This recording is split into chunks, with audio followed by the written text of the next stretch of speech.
President of the Republic of Uganda, Your Excellency President Hassan Sheikh Mahmoud, the President of the Republic of Somalia, Your Excellency the Deputy President of Kenya, Your Excellency the Prime Minister of Egypt, Your Excellency the Prime Minister of Djibouti, Your Excellency the Minister of Defense of Ethiopia, Your Excellencies Ministers, Your Excellency the Executive Secretary of IGAD, Your Excellency the Special Representative of the United Nations, dear ambassadors representing the partners, ladies and gentlemen.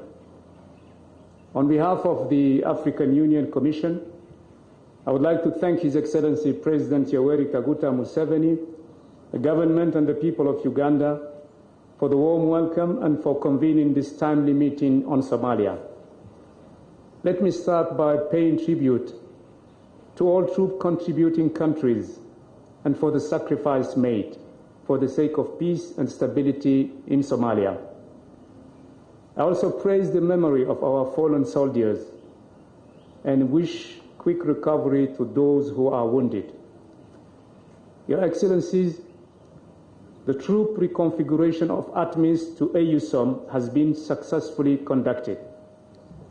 The adoption of Resolution 2719, thanks to the African A3 members of the UN Security Council and the African Union Commission, is also a milestone event.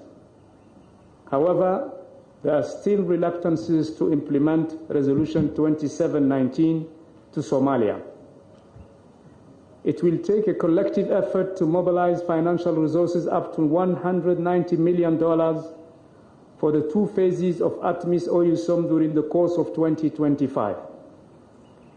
Your Excellencies, the gain of territories against the terrorist group Al-Shabab have to be recognized, although some setbacks have been reported recently.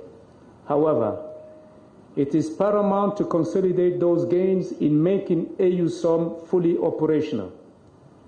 In the same vein, the federal government of Somalia should speed up the fourth generation process for more sustainable frontline positions of the Somali security forces.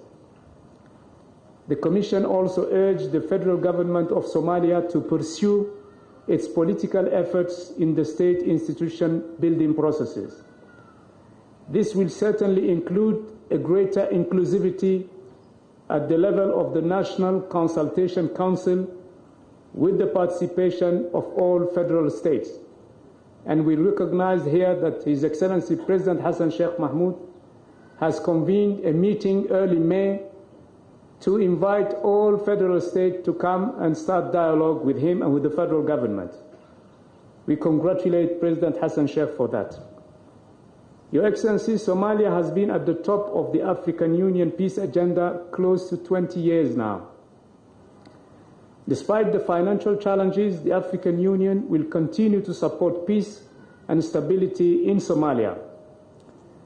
We cannot afford losing the gains made so far and all the sacrifices made by our sons and daughters. The African Union Commission is engaging all partners, and in particular, our member countries of the African Union, to ease the constraints on the peace funds so that more resources be available to avoid any failure in the transition process from ATMIS to AUSSOM.